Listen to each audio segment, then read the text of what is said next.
Terima kasih Bapak Presiden. Bismillahirrahmanirrahim. Assalamualaikum warahmatullahi wabarakatuh. Selamat siang dan salam sejahtera untuk kita semua. Om Swastiastu, Namo Buddhaya, salam kebajikan.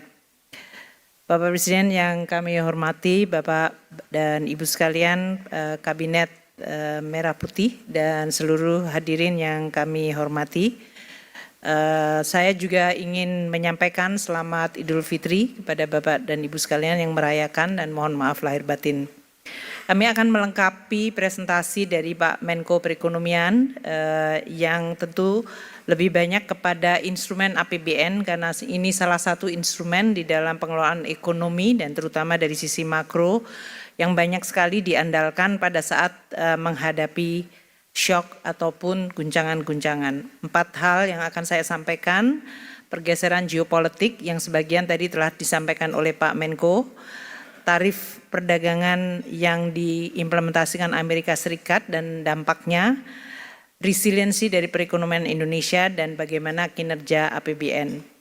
Ibu Bapak sekalian, kita semua memahami bahwa dunia berubah luar biasa. Pasca Perang Dunia Kedua, di mana pada saat itu negara Eropa porak-poranda dan harus dibangun, memunculkan suatu tekad bersama, terutama di negara-negara Barat, untuk memunculkan suatu institusi-institusi global seperti WTO, IMF, World Bank, di dalam rangka untuk mengelola perekonomian dunia agar bisa membangun kembali pasca puing Perang Dunia Kedua.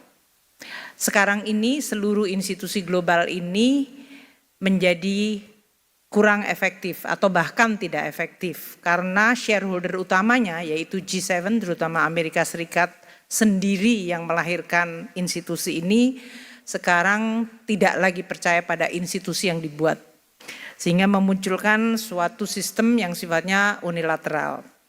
Ini rule base yang selama dikenal sejak Perang Dunia Kedua sekarang menjadi tidak pasti. Di sisi lain memunculkan blok-blok baru termasuk BRIC tadi dan juga kebijakan yang semuanya cenderung menjadi dalam situasi tidak pasti intensitas dari persaingan yang sangat runcing, setiap negara pasti instingnya adalah menjaga domestiknya. Maka banyak kebijakan ekonomi menjadi inward looking. My country first, American first, China first, Indonesia first dan yang lain-lain. Karena ini memang pada saat external environment tidak bisa diandalkan, maka yang harus dilakukan adalah menjaga kepentingan nasional. Dan ini sudah disampaikan oleh Bapak Presiden, termasuk tadi di dalam pembukaannya penekanan ini bahkan sebelum Donald Trump menyampaikan Trump tarif atau Liberation Days tarif yang disampaikan minggu lalu. Tadinya kita masih berharap adanya supply chain yang berdasarkan perkawanan, makanya waktu itu muncul friendshoring, nearshoring, sekarang bahkan tidak ada definisi yang disebut kawan atau friend lagi. Karena Amerika terhadap Kanada, terhadap Meksiko, negara yang tergabung dalam NAFTA, ini pun juga yang dibidani oleh Amerika Serikat, sekarang ini di-abandon dan menjadi persaingan yang tidak ada lagi definisi kawan atau lawan. Inilah dunia yang kita hadapi. Kebijakan tarif Amerika menjadikan risiko ketidakpastian yang luar biasa. Kalau kita lihat timelinenya selama satu episode 1 Februari hingga April ini dalam 2 bulan telah mengubah lanskap perekonomian global. Pada saat Presiden Trump tanggal 1 April mengeluarkan executive order untuk mengatakan Kanada diberikan tarif 10% dan untuk energinya 25%, Meksiko diberikan tarif 25% dan Tiongkok 10%, itu telah mengubah seluruh tatanan perkawanan yang tadinya dianggap taken for granted itu akan terus berjalan. Sejalan dengan waktu muncul kemudian retaliasi atau respons dan ancaman tambahan untuk produk tertentu seperti baja dan aluminium. Kemudian muncul executive order yang baru tanggal 4 Maret persis sebulan yang lalu untuk menambah untuk Tiongkok 20% dan Kanada melakukan retaliasi. Timeline ini menggambarkan hanya dalam waktu 1 bulan. Dunia yang tadinya digovern dengan rule base, sekarang tidak ada lagi kepastian. Ini yang menjadi salah satu yang perlu untuk kita perhatikan di dalam kita mengelola ekonomi. Tidak kita terus-menerus terkaget-kaget, namun pada saat yang sama kita tetap waspada. Tarif resiprokal yang disampaikan oleh Amerika terhadap 60 negara menggambarkan cara penghitungan tarif tersebut yang saya rasa semua ekonom yang sudah belajar ekonomi tidak bisa memahami. Jadi ini juga sudah tidak berlaku lagi ilmu ekonomi. Yang penting pokoknya tarif duluan. Karena tujuannya adalah menutup defisit. Tidak ada ilmu ekonominya di situ. Menutup defisit itu artinya saya tidak ingin tergantung atau beli kepada orang lain lebih banyak dari apa yang saya bisa jual kepada orang lain. Itu is purely transactional. Enggak ada landasan ilmu ekonominya. Jadi teman-teman ini ada ICI di sini, mohon maaf tidak berguna Pak ilmunya hari-hari ini. Nah oleh karena itu, karena ini adalah pragmatis, sebetulnya pada saat kita semua dilantik oleh Presiden Prabowo, kita diberikan pembekalan, dan pembekalan itu menjadi sangat relevan. Beliau menyampaikan dunia sekarang digovern oleh realis. Jadi pragmatic dan realism rather than theoretical ideology yang selama ini menggovern dunia semenjak Perang Dunia Kedua. Ini menjadi realita yang jauh lebih cepat dan harus kita segera respons. Kebijakan tarif resiprokal direspon oleh berbagai negara seperti yang tadi disampaikan oleh Pak Menko. Tiongkok yang tadinya dianggap akan restrain atau menahan diri justru melakukan retaliasi yang sama kerasnya. Dan ini menimbulkan suatu eskalasi, makanya pemburukan di pasar uang dalam 2 hari terakhir ini karena respons kedua sesudah RRT menyampaikan retaliasi. Sesudah RRT menyampaikan retaliasi, Presiden Trump dengan Twitter mengatakan saya akan menaikkan lagi tarifnya menjadi 50%. So ini adalah eskalasi yang belum berakhir dan karena ini sudah menyangkut presiden dengan presiden, biasanya akan sangat sulit untuk face savingnya. Jadi ini adalah situasi yang harus kita hadapi secara sangat open minded, pragmatik dan pada saat yang sama kita harus agile, harus cepat. Seperti yang disampaikan Bapak Presiden dan Pak Menko tadi. Policy apa yang bisa kita lakukan segera dan bisa mengoreksi atau menggunakan opportunity harus bisa kita lakukan sekarang. Uni Eropa sebetulnya belum retaliasi tapi sudah ada di dalam paket. Tapi ini sebetulnya untuk salvo pembuka untuk renegosiasi. Kanada sudah melakukan retaliasi.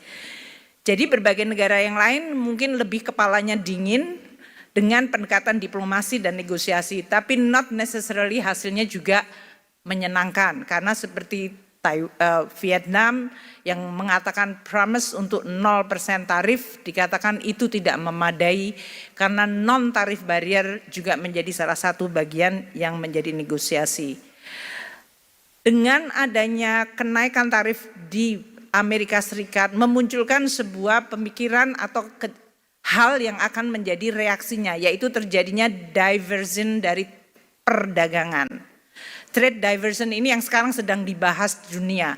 Negara mana yang bisa menjadi tujuan ekspor alternatif atau negara mana yang bisa menjadi tempat investasi alternatif untuk kemudian munculnya trade without Amerika atau Amerika menjadi dialienate dan kemudian muncul di antara sisa Amerikanya. Karena memang Amerika di dalam perdagangan dunia plus RRT itu hanya menjelaskan sekitar 25% dari global trade. Jadi 75% sebetulnya bisa berdagang di luar 2 negara besar itu. Namun pengaruh dari spillover 2 negara tidak bisa juga dianggap enteng. Peluang Indonesia untuk take over karena beberapa negara, Vietnam, Bangladesh, Thailand, China yang rate dari reciprocalnya dari Amerika itu lebih tinggi yaitu 34, 36, 37 bahkan 46. Tapi kita juga tahu banyak negara di sekitar kita atau yang mirip dengan kita yang tarifnya juga lebih rendah. Filipina hanya 17%, Malaysia 24%, Korea Selatan 25%, dan India hanya 26%. Jadi di dalam tabel ini kita bisa menggambarkan komoditas apa yang potensi kita akan bisa menjadi pemasok baru, atau kita akan dikalahkan oleh yang tadi tarifnya lebih rendah. Ini yang menggambarkan betapa pentingnya situasi seperti ini, saresahan ekonomi.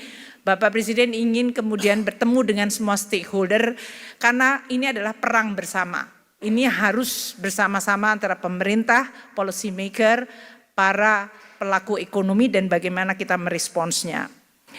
Investor portfolio merespons negatif kebijakan RRT. Kita semuanya hari ini adalah hari pertama pembukaan bursa dan kita sudah melihat Indonesia tadi sesi yang kedua di bawah 8%, 7,7. Kalau kita lihat banyak negara yang indeks harga sahamnya pada tanggal 8 April dibanding 2 April banyak yang koreksinya sangat dalam hingga 14%. Bahkan tadi yang Pak Menko menyampaikan beberapa bisa mencapai di atas 25%. Nilai tukar kita, Pak Gubernur Bank Indonesia sudah menyampaikan juga beberapa langkah bahkan sebelum pembukaan hari ini dan alhamdulillah kita sekarang sudah bisa turun di bawah 17. Namun dinamika ini seperti harga saham, nilai tukar maupun dalam hal ini obligasi surat berharga itu seperti kita itu seperti shock absorber. Karena shocknya terjadi ini adalah bentuk respons yang mungkin harus terbiasa kita lihat. Namun tidak berarti kita kemudian shifting attention-nya dari fondasi yang tetap harus dijaga. Tekanan di pasar keuangan yang tinggi terakhir ini sebetulnya bukan hal yang baru. US Treasury baik yang 2 tahun maupun 10 tahun agak melemah karena dia dianggap safe haven, tapi dolar indeksnya juga melemah. Jadi kepercayaan 100% terhadap dolar juga mulai menurun. Sementara fixed index yaitu volatility juga meningkat, tapi kalau kita bandingkan pada saat COVID, kenaikannya sebetulnya masih relatively manageable. Tapi ini menggambarkan suasananya, alarmnya mulai berbunyi, jadi kita harus juga tetap hati-hati, tanpa panik. JP Morgan, Goldman Sachs, semuanya mengatakan bahwa Amerika kemungkinan masuk ke resesi, probabilitasnya sekarang naik ke 60%, dari tadinya di bawah 50%. Dengan outlook seperti itu, tidak heran maka commodity price menurun karena nanti demand turun kalau terjadi resesi. Kita lihat harga komoditas mengalami koreksi, harga minyak terutama yang kita lihat sekarang ada di level 64-65. APBN kita menggunakan asumsi $80. Jadi ini berarti nanti subsidi lebih rendah. Moga-moga kita tetap jaga, ini juga membuat APBN kita menjadi relatively menjadi berkurang tekanannya. Meskipun nilai tukar kita agak di atas dari asumsi. Sementara CPO justru membaik. Ini membuat penerimaan negara juga membaik. Copper juga masih relatif bagus. Nikel mengalami penurunan dan coal kita masih agak struggle bahkan sekarang sudah di bawah 100.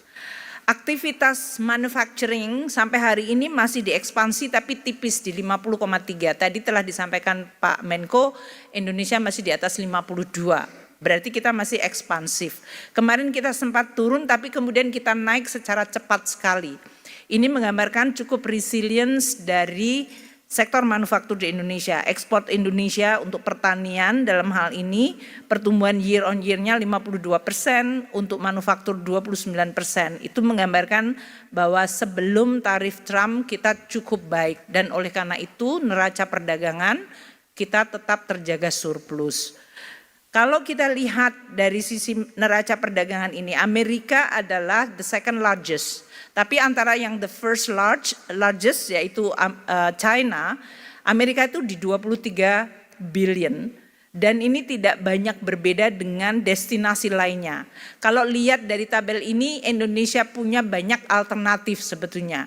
Dalam artian seperti yang dikatakan oleh Pak Menko tadi, bahwa destinasi ekspor kita masih bisa kita diversify. Dan attachment atau dependensi kita terhadap Amerika tidak terlalu besar dibandingkan negara-negara lain yang tadi disebutkan. Nah, Presiden Prabowo telah menyampaikan bahwa menteri-menteri ekonomi yang sekarang harus menghadapi kondisi perang ekonomi ini, kita di dalam front line-nya harus berinisiatif untuk melakukan reform dan deregulasi. Karena kejadian shock seperti ini bukan pertama kali di dalam sejarah kita. Kita pernah mengalami pada tahun 80-an, waktu itu shock minyak dan perang. Kita juga menghadapi kondisi global economic shock tahun 2008-2009, 97-98 kita menghadapi krisis ekonomi. Belajar dari semua shock ini, pada saat terjadinya shock justru ini menjadi opportunity untuk mereform dan melakukan deregulasi. Jadi berdasarkan instruksi Bapak Presiden, bahkan sebelum Trump Liberation Day tarif, kita sudah diminta untuk memformulasikan deregulasi, mempermudah seperti yang tadi telah ditekankan oleh Bapak Presiden. Saya sampaikan untuk beberapa yang di area yang pasti banyak teman-teman dari bisnis melihat dan penting karena ini sangat mempengaruhi cash flow dan yang lain-lain. Cortex kita sudah makin membaik, ini akan mempercepat proses pemeriksaan, proses keberatan, dan termasuk validasi dari instansi melalui layanan. Ini membuat nanti dokumentasi menjadi lebih mudah sehingga segala proses termasuk restitusi menjadi jauh lebih cepat karena ini termasuk salah satu yang menjadi potensial dari komplain yang muncul dari USTR terhadap Indonesia. Pemeriksaan pajak akan diperpendek 50% waktunya dari 12 bulan menjadi 6 bulan. Dan untuk pemeriksaan wajib pajak yang sifatnya grup untuk transfer pricing yang selama ini membutuhkan 2 tahun sekarang hanya menjadi 10 bulan.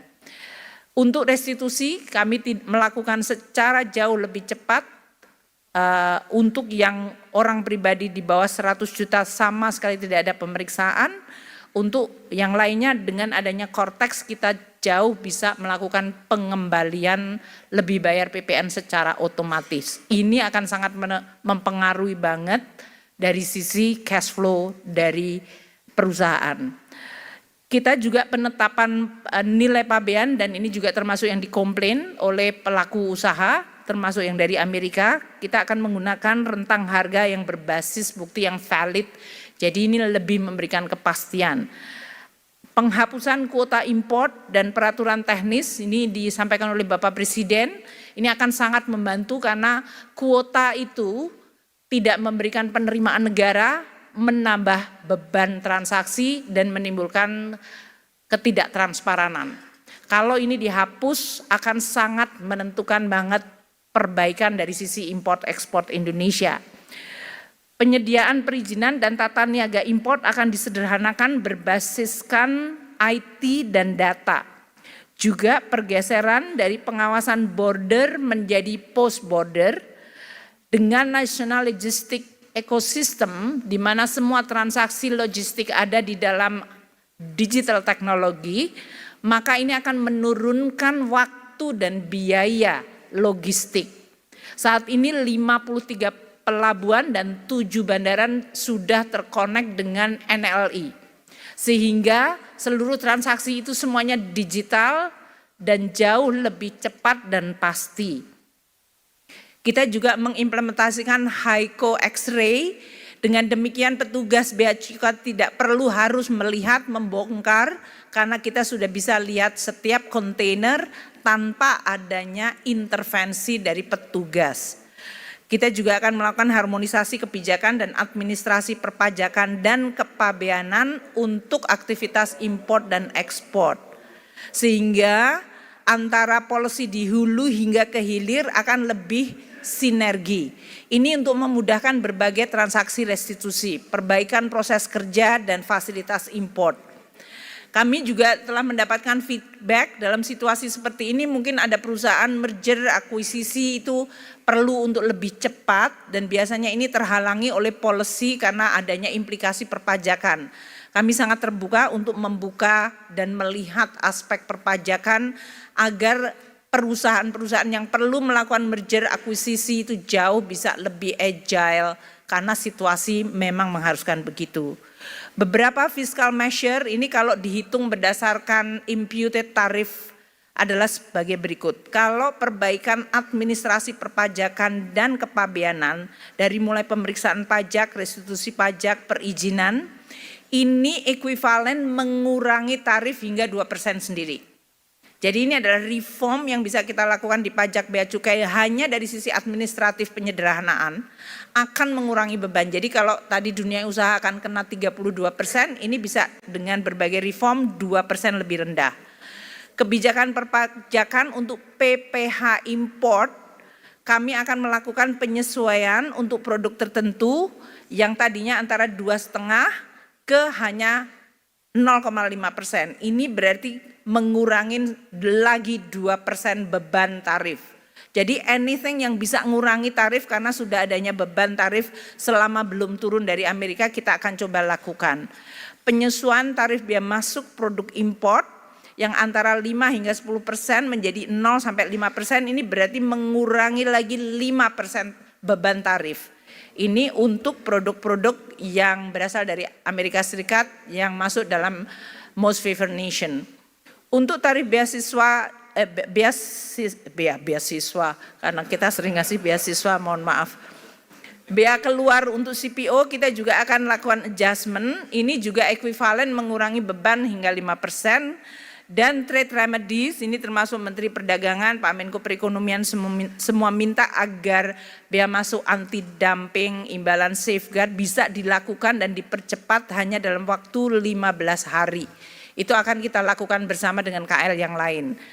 Jadi kami akan terus melakukan reform terutama di bidang pajak, bea dan cukai dan prosedur supaya ini betul-betul mengurangi beban sesuai dengan penekanan Bapak Presiden. Ini adalah waktu yang tepat untuk deregulasi dan reform yang lebih ambisius. Banyak dari teman-teman usaha media menyoroti mengenai APBN kita. APBN memang selama ini menjadi salah satu anchor yang terus-menerus kita sampaikan secara transparan. Postur dari APBN kita sampai dengan akhir Maret itu sekarang sudah dalam situasi membaik. Kemarin headline seolah-olah mengatakan penerimaan pajak mengalami kontraksi dan lain-lain. Kenapa kami kemarin menunda melakukan press conference? Karena memang datanya masih sangat liquid, masih dinamis. Karena adanya Cortex, di sisi lain adanya penerapan TER dan juga adanya beberapa perusahaan wajib pajak besar yang melakukan restitusi itu one off. Sehingga tidak ingin menciptakan kepanikan market, kami melakukan presentasi. Kalau kita lihat pada bulan Maret, penerimaan pajak bruto kita sudah turn around. Yang tadinya growth-nya minus 13 bulan Januari, Februari minus 4, ini sekarang sudah positif 9,1. Turning around itu kelihatan sudah mulai baik. Kami hanya ingin menyampaikan bahwa memang dalam 4 tahun terakhir kita lihat pola dari penerimaan pajak dan kita lihat rata-rata Desember, Januari, Februari, Maret itu tahun ini 2025 di 179,7. Lebih baik dari tahun lalu yang 174, lebih baik dari tahun 2023 waktu itu boom komoditi di 167 dan di tahun 2022 tentu itu pasca Covid yaitu 146. Jadi saya ingin memberikan keyakinan bahwa penerimaan pajak masih on track. Karena dalam sebulan terakhir ini dibuat headline untuk membuat seolah-olah APBN tidak sustainable, APBN tidak prudent dan ini akan menjadi berantakan. Tidak. Presiden memang punya banyak program tapi itu semuanya didesain dalam APBN yang tetap prudent dan sustainable. Jadi ini yang menjadi anchor bagi kita untuk menyampaikan bahwa jangan kita semua menambah keresahan yang tidak perlu untuk hal-hal yang sebetulnya fundamentally masih baik. Saya juga minta untuk para pengamat, para IC dan yang lain-lain untuk juga membantu. Untuk sisi belanja pemerintah kita masih on track. Meskipun banyak program besar yang Bapak Presiden telah sampaikan, kita tetap memantau secara detail. Belanja KL 196 triliun sudah kita lakukan 16,9. Belanja non KL itu termasuk subsidi pensiun ada 217. Kalau kita lihat prosentase dari belanja kita tidak banyak berbeda. Tahun lalu karena pemilu kita melakukan front loading untuk persiapan pemilu memang persentase belanja adalah di 17,3. Tapi sebelum pemilu year 15,5, tahun ini 15,3. Jadi masih comparable. Masih cukup baik. Untuk pensiun tetap kita bayar, kemarin ada kenaikan pensiun plus THR. Kita tetap meningkatkan belanja yaitu tumbuhnya 4%, tahun lalu karena ada kenaikan yang cukup tinggi. Subsidi tadi yang Bapak Presiden menyampaikan subsidi pupuk, coba bayangkan kita di 2025 sampai dengan Maret sudah mengeluarkan 1,7 juta ton. Dan ini dilakukan secara tepat waktu dan tadi sesuai dengan instruksi Bapak Presiden, simplifikasi yang menjelaskan bagaimana kita bisa mensecure panen yang baik. Karena pupuknya datang pada saat memang dia tanam. Tahun-tahun sebelumnya pupuknya datang, ada anggarannya, tapi datangnya terlambat dan hilang. Jadi ini matters a lot. Reform itu sangat-sangat memberikan pengaruh yang luar biasa besar terhadap perbaikan apa yang ada di dalam pelaksanaan. Beberapa dari subsidi BBM, LPG 3 kilo, subsidi listrik, semuanya dari sisi volume mengalami kenaikan. Ini artinya APBN bekerja untuk melindungi masyarakat agar mereka yang bebannya terasa dalam situasi saat ini, mereka mendapatkan perlindungan dari APBN. Belanja pemerintah ke daerah, transfer juga dalam hal ini tetap terjaga dan on track. Ini bahkan yang oleh Bapak Presiden menyampaikan, kalau kita sekarang membelanjakan hampir sepertiga belanja kita ke pemerintah daerah, sudah seharusnya kita melihat setiap rupiah itu harus benar-benar bermanfaat untuk masyarakat. Dari mulai dana desa, dana bagi hasil, dana alokasi umum, dana alokasi khusus, baik itu yang fisik maupun non-fisik. Jadi semua angka di APBN memang dilihat secara lebih teliti. Itu barangkali yang membuat banyak yang tidak comfortable. Tapi ini tujuannya adalah untuk supaya meyakinkan bahwa setiap rupiah bekerja untuk bisa dinikmati oleh masyarakat secara langsung. Pembiayaan APBN, karena banyak yang mengatakan apakah APBN akan defisit dan defisitnya nanti akan berapa. APBN didesain dengan defisit 2,53%. Ini sesuai dengan Undang-Undang APBN yang sudah disetujui oleh DPR, yaitu Undang-Undang 62 tahun 2024. 2,53% itu artinya defisit 616 triliun.